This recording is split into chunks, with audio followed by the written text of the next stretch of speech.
Are you down for this?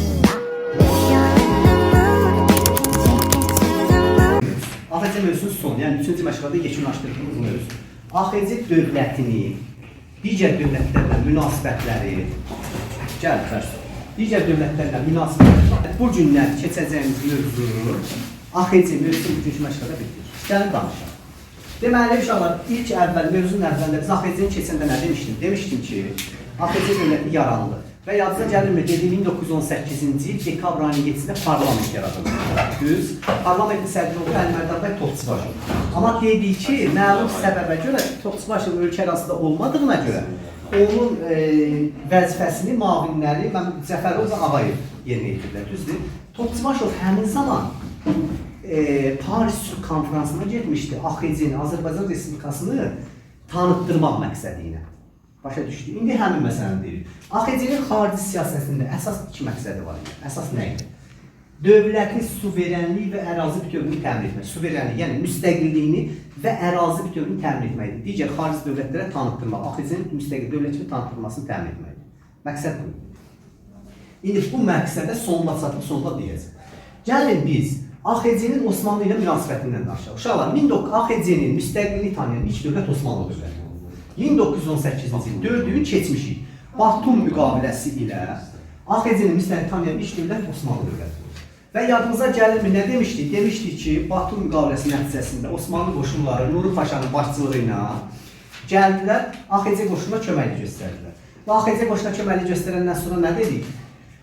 Dedik ki, deməli, Borçalı döyüşündə Alman gürcülərə qalib gəldik. Göyçay, yəni 4 günlük döyüşdə Bakı Xalq Komissarlar Sovetinə qalib gəldik və AXC-nin paytaxtını Gəncədən Bakıya köçürdük. Düzdür, Osmanlı'la münasibətlərimiz, yəni Osmanlının bizə, AXC-yə köməklik göstərməsi bizim bəlkə də 23 ay müstəqil dövlət kimi qalmağımıza yardımcı olmuşdur. Çünki ermənilərin, Rusiyanın hücumlarının qarşısını Osmanlının yardımından ala bilmişdik.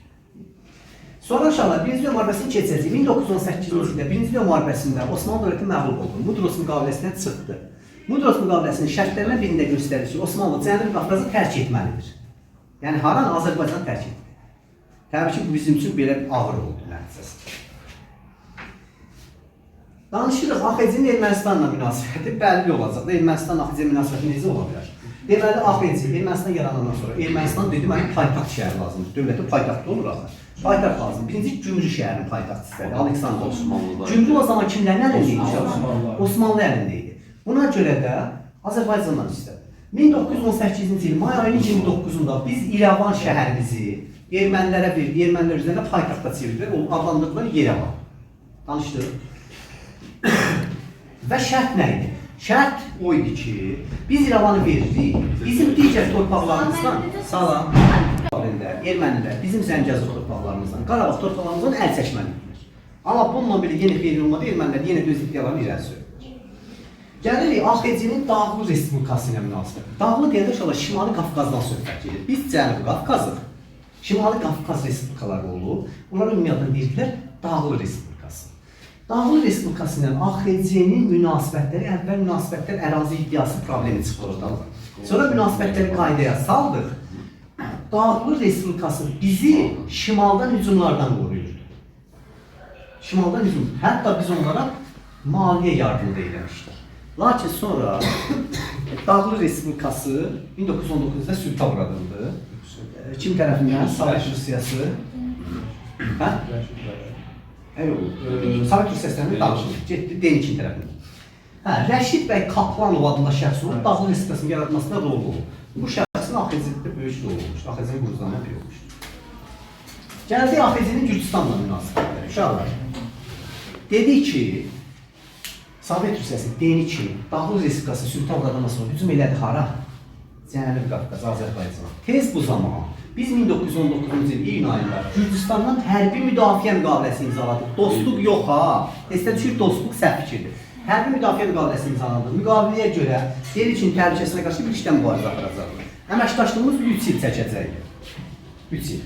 Ermənilər də dəvət etdi, bizlə müqavilə bağlasın Azərbaycan üçün onlara qarşı. Erməni əksinə keçdi Denikin tərəfinə. Gürcistanla da münasibətlərimizi qaydaya saldı və gəldi AXC-nin Qacarlarla münasibət, İranla münasibət. Deməli uşaqlar AXC ilə Qacarlar arasında 1920-ci il mart ayında dostluq müqaviləsi imzalandı. Testdə nə düşür? Çaşdırı sual kimi. Hərbi müdafiə müqaviləsi düşür. Baxın səhv düşür. Dostluq müqaviləsinin nəticəsində Qacarlar Azərbaycanı de jure tanıdılar. De jure nədir? Rəsmi tanıma. Hüquqi, rəsmi olaraq bizi Qacarlar AXC-ni tanıdı. Hətta Təbriz şəhərində konsulluğumuz, baxın, vaxt olacaq, inşallah testdə işləyəndə görəcək, oxşarlıq çıxır. Göstərici 1920-ci il. Oxşar cəhət, nə göstəririk? Təbrizdə konsulluğun səhvliyimizin açılması. 2004-də də olub, belə bir açılıq keçində deyəcək. Qacarlarla münasibətlərimizi qaydaya saldıq. Gəlirik AXC-Britaniya münasibətlərinə. Uşaqlar, qaydırıq Osmanlı münasibətlə. Osmanlılar Azərbaycanı tərk edib Mudros müqaviləsinə gedəndən sonra bizə dayaq lazımdır, kömək lazımdır. Təzə elan respublikaya səhət bir dövlətik. İngiltərə ümumiyyətlə 1918-ci ildə Azərbaycan ərazisinə 2 dəfə daxil olan dövlət İngiltərə. 2 gəlişi nə idi? Birinci gəlişi uşaqlar 1918-ci il avqust ayında oldu. Sendrokastik diktaturası ingilisləri dəvət elədi, biz AXC ilə Türk qoşuna mübarizə aparmaq üçün. Gəldi, birinci dəfə ingilislər AXC hakimiyyətini tanımadı, müstəqil dövlət kimi tanımadı, DSTF. Biz onları məğlub etdik, sentiyabr 17-də paytaxtımız Bakıya köçürdü. İkinci dəfə noyabr ayında Thomson adında şəxs gəldi Azərbaycana. O əvvəl gələndə dedi, mən AXC hökumətini tanımayacağam. Amma gəldi bizim 3-cü hökumət kabinetimizi gördü, parlamentimizi gördü, qayda qanunu necə nizamlandığını gördü və bizim hökumətimizi tanıdı. Və ingilislərin bizim ərazidə möhkəmlənib məskunlaşması bizim vəziyyətimizi müəyyən qədər yaxşılaşdırdı, xarici hücumlardan qarşısına aldı. Hətta sonraki dövrdə 1919-cu avqustunda ingilislər Azərbaycanı tərk edib gedəndə biz etiraz elədik. Ki, ingilislər tərk edib getməyib. İstəmirdi getməmizi, dayağımızı, köməyimizi. Onlar gedən zaman 19-cu ildə Xəzərdə öz hərbi qüvvələrini Yusif, öz hərbi qüvvələrini bizə verdi. Və biz də ingilislərin verdiyi hərbi qüvvələrin nəticəsində Xəzər hərbi donanmasını yaratdı. 1919-cu il. Sonra İngilislər Azərbaycanı tərk edib gedəndən sonra İtaliya dövləti bizə himayəçilik təklif etdi. Biz əslində qədər İtaliyanın himayəçiliyini istəmirdik. Niyə? Çünki İtaliya ilə İngiltərəni müqayisə edəndə uşaqlar, İngiltərə İtaliya nisbətən daha güclü dövlət. Buna baxmayaraq İtaliya ilə münasibətimiz yarandı və 1920-ci ildə İtaliya ilə biz müqavilə imzaladıq. Müqavilənin şərtinə görə biz İtaliyaya neft, İtaliya bizə silah, hərbi sursat və s. yardım göstərmişdir. Bura qədər problemimiz yoxdur ki, gəldik çıxdıq mövzunun əvvəlində dediyim məsələ. Deməli, biz AXC-nin məqsədi nədir uşaqlar? Biz AXC-nin məqsədi o idi ki, gedək Paris konferansına, düzdürmü Mehriban? Paris konferansına gedək, öz müstəqilliyimizi tanıtdıraq. Getdik və Paris konferansında belə bir məsələ var idi, kiçik dövlətlər var idi ki, onlar toplantıda birbaşa iştirak etmirdilər. İxtiyarı yox idi, daxil olsunlar. Qıraqdan qırağa söhbət apardılar. Həddən artıq Əlmərdan bəy Topçubaşovun başçılığından bizim nümayəndə getdi. Orada həddən artıq çox danışıqlar apardıq. Hətta Amerika prezidenti Woodrow Wilson'la da görüşlər oldu. Və nəticədə nəyə nail olduq? 1920-ci il yanvar ayında həm Azərbaycan, həm Gürcüstan de facto tanındı. Bax, de facto, faktiki olaraq bizi tanıdılar. De jure rəsmi tanımadı. De jure bizi tanıdı Qacarlar, İran. De facto tanıdı Antanta. Bu da bizim üçün böyük bir uğur sayılır. Buna qədər problemimiz yoxdur ki. Bu dövrdə Sovet Rusiyasının təbii ki, məqsədi nə olacaq? Azərbaycanı işğal etməli, müstəqil dövlətimizə son qoymalı. Biz orada hətta bir neçə dövlətlə siyasi iqtisadi müqavilələr bağladıq. Hətta biz çox çalışdıq ki, bizə silah yardımı edilsin. Mübarizə aparmaq məqsədində. Bu səbəblərdən istifadə edək Sovet Rusiyası qərar aldı ki, hücum eləsin nəyə? Hara Azərbaycan. Hətta bizə nota göndərdi 2 dəfə. Sovet yanvar ayında. Ki, kimə Ağ qvardiyaçılara qarşı, Ağ qvardiyaçı, qırmızılar, ağlar haqqında inşallah Rusiya mövzusunu keçində danışacaq, narahat oldu. Gəl bizdən birlikdə mübarizə apar. Biz də dedik ki, o sənin daxili problemi. Daxilində ölkənin daxilində olan vətəndaş müharibəsində bizim nə işimiz var ki? Biz buna etiraz edirik. Bu səbəblərə görə 1920-ci il mart ayında, martın 30-da bizdə neçə dənə hökumət kabineti olmuş uşaqlar? 5 hökumət kabineti. İstefa verilib 5-ci hökumət kabineti. Qərar aldı ki, Məhəmməd Həsən Ağzıskın başçısının 6-cı hökumət kabineti yaradılsın. Lakin müzakirə olundu, kommunistlər etiraz elədilər, müsavat etiraz elədi, o bunu istəmədi, belə deyək də, kəsəsi hələ öz istəyin, bu deyir ki, mənə çox yer verilsin parlamentdən. Nəsə, bu etirazlara görə Hazır Spiker aldı ki, 6-cı hökumət kabineti yaratmaq mümkün deyil. Yəni, AXC hökumət kabineti 5 dənə olub, 6-cı hökumət kabineti olub.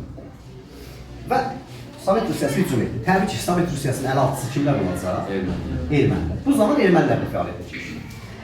Uşaqlar, Qarabağ Savaşı'nın keçmişi 2020-ci ildə qələbəmizi də bilirik. 1920-ci ilin aprel ayında Əsgəran, 20-ci ilin aprel ayında Şuşa döyüşü oldu. Hər iki döyüşdə biz AXC qoşunu ermənilərə qalib gəldik. Əsgəran döyüşündə Əsgəran və Xocalını azad etdik, çünki onlar bizim torpaqları tutmuşlar əvvəl. Şuşa döyüşündə isə Keşik kəndini azad etdik. Baxın, oxşar cəhət, testdə düşən oxşar cəhətdir. 1920 əsrə çevirsən, 20-ci əsrin 20-ci illəri və 21-ci əsrin 20-ci illər, 2020-ci illər. Şuşa döyüşlərinə aid oxşar cəhət. Hər ikisində biz qalib gəldik. Amma testdə düşən sual deyirəm sizə. Nəysə, buna baxmayaraq, Sovet Rusiyası tez neylədi? Azərbaycanda 1920-ci il fevral ayında öz ərazisi olan Komünist Partiyasını yaratdı. Komünist Partiyası vasitəsilə AXC-nin sübutuna nail oldu. Nəsə, kabinetimizdə Məmməd Əmin Rəsulzadə idi, digər nümayəndələr çalışdılar ki, AXC-ni təslim etməsinlər. Gördük ki, mümkün deyil. Yəni, təslim etməmək mümkün deyil. Müəyyən şərtlə, hansı şərtlə? Müəyyən şərtlər sürür. Bir də əsas deyir ki, ərazi bütövlüyümüz qorunacaq. Bu şərtlə təslim oldu. Buna baxmayaraq, ərazi bütövlüyümüz əlimizdən çıxdı. Və nəticədə Azərbaycan Xalq Cümhuriyyəti nə vaxt sübut etdi uşaqlar? 1920-ci il 28 apreldə cəmi 23 ay yaşamışdır Azərbaycan Xalq Cümhuriyyəti. Teşekkür ederim. Sağ ol. Allah razı olsun. Sağ ol. Teşekkür ederim.